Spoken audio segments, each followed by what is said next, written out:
हरे कृष्णा। आप सभी भक्तों का हमारे YouTube चैनल पर स्वागत है। आप सबको सविता आगवानी का प्यार भरा नमस्कार।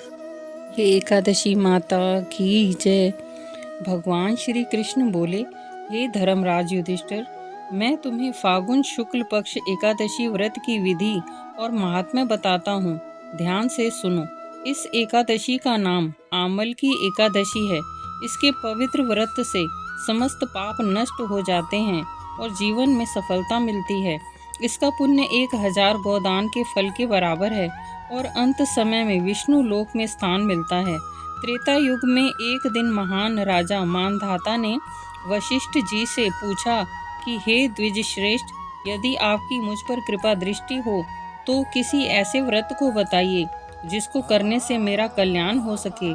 महर्षि वशिष्ठ जी बोले, आमल की एक महान वृक्ष है जो सब पापों का नाश करने वाला है। भगवान विष्णु के थूकने पर उनके श्री मुख से चंद्रमा के समान कांतिमान एक बिंदु प्रकट हुआ। वह बिंदु पृथ्वी पर गिरा। उसी से आमल की यानी आंवले का एक महान वृक्ष उत्पन्न हुआ। इसको सभी वृक्षों का आदिभूत वृक्ष कहते हैं।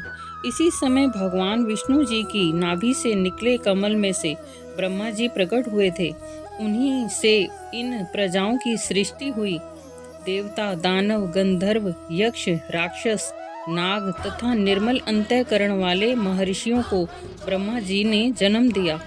उनमें से देवता और ऋषि उस स्थान पर आए जहाँ विष्णु प्रिया आमलकी का वृक्ष था। उसे देखकर देवताओं को बड़ा विस्मय हुआ। वे उत्कंठा पूर्वक उस वृक्ष की ओर देखने लगे और सोचने लगे कि प्लक्ष आदि वृक्ष तो पूर्व कल्प की ही भांति होते हैं, जो सब के सब हमारे सुपरिचित हैं, किंतु अब तक हमने इस वृक्ष को नहीं देखा था। उन्हें इस प्रकार चिंता करते हुए देख आकाशवाणी हुई कि हे महर्षियों, यह सर्वश्रेष्ठ आमलकी का वृक्ष है जो विष्णु को प्रिय है। इसके स्मरण मात्र से गोदान जैसा फल मिलता है।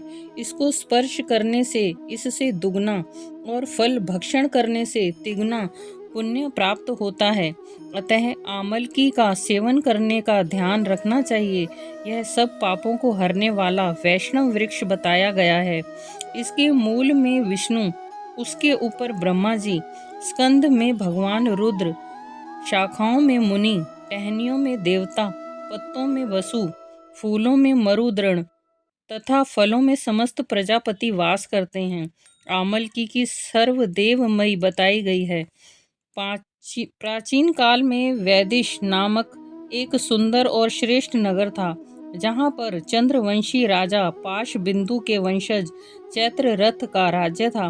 वह अत्यंत विद्वान, धर्मात्मा और सत्यवती संपन्न था।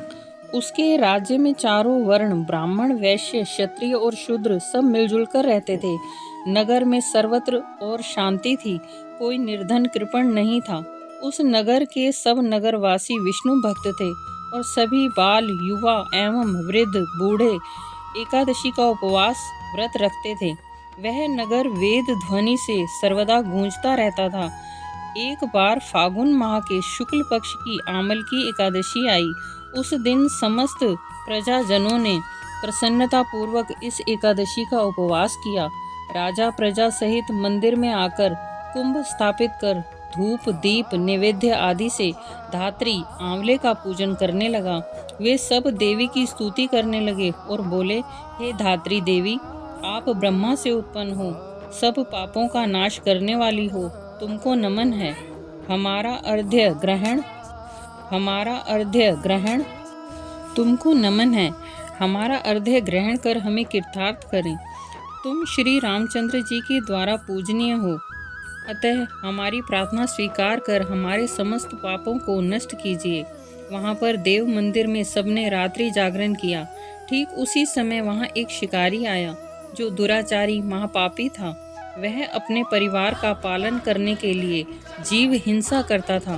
उस समय वह अत्यंत बेचैन था और भूख प्यास से व्याकुल था। भोजन प्राप्त होने की आशा से वह मंदिर के एक कोने में जा बैठा। अपनी भूख प्यास भूल वहाँ हो रही विष्णु कथा और भजन कीर्तन सुनने में मगन हो सारी रात जागरण में बिता दी। प्रातःकाल होते ही उसने अपने घर को चला गया और जाकर भोजन किया। कुछ समय पश्चात ही उसकी मृत्यु हो गई। परंतु आमल की एकादशी में रात्रि जागरण और प्रभु भजन कीर्तन के श्रवण से, पुण्य प्रभाव से उसका जन्म राजा विदुरथ के यहाँ हुआ। उसका नाम वसुरथ रखा गया। युवा होने पर वह अपने पिता के राज्य का राजा बना। वह चतुर्गिणी सेना का भी प्रधान बन गया तथा धन धान्य से संपन्न होकर 10,000 ग्रामों पर शासन करने लगा। एक दिन नरेश जब शिकार खेलने वन में गया तो देव योग से वह रास्ता भूलकर इधर उधर भटकने लगा। रात्रि होने पर और अंत में थक कर वह एक वृक्ष के नीचे सो गया। उसी समय कुछ पहाड़ी डाकू भी वहां आ गए। डाकुओं के सरदार ने जब राजा को निद्रा में लीन देखा तो वे सब मारो मारो चीखते हुए राजा पर टूट पड़े और अस्त्र शस्त्रों से प्रहार करने लगे। परंतु उनके सारे प्रहार फूल में परिवर्तित होकर नष्ट हो जाते थे। डाकुओं के अस्त्र शस्त्र वापस उलटकर डाकुओं पर ही वार करने लगे। वे सब डाकू मूर्छित होकर गिर पड़े। उसी अवस्था में राजा के सुप्त शरीर से एक अत्यंत तेजस्वी दिव्य देवी प्रकट हुई, जो कि स्वयं महाकाली सी प्रतीत हो रही थी। क्रोधित हो चक्र लेकर उन डाकुओं को मारने दौड़ी। उस देवी ने अपने अस्त्रों के प्रहार से समस्त डाकुओं को मौत की नींद सुला दिया। जब राजा की नींद खुली तो वह वहां पर उन डाकुओं को मृत देख चकित हुआ और सोचने लगा कि इन डाकुओं को किसने मारकर मेरी रक्षा की है। जब वह राजा ऐसा विचार कर ही रहा था, तभी आकाशवाणी हुई, हे राजा, इस संसार में विष्णु भगवान के अलावा और कौन रक्षक हो सकता है। स्वयं प्रभु ने तुम्हारी रक्षा की है। आकाशवाणी सुनकर राजा ने भगवान विष्णु को प्रणाम किया और प्रसन्न चित्त हो अपने महल में वापस आकर सुख पूर्वक रहने लगा तथा राजकाज चलाने लगा। महर्षि वशिष्ठ जी ने कहा कि हे नरेश, यह सब आमल की एकादशी के पुण्य प्रभाव से ही संभव हुआ है, इसलिए हमें आंवले के वृक्ष का पूजन जरूर करना चाहिए। हरे कृष्णा। यह कथा श्री ब्रह्मांड पुराण में वर्णित है।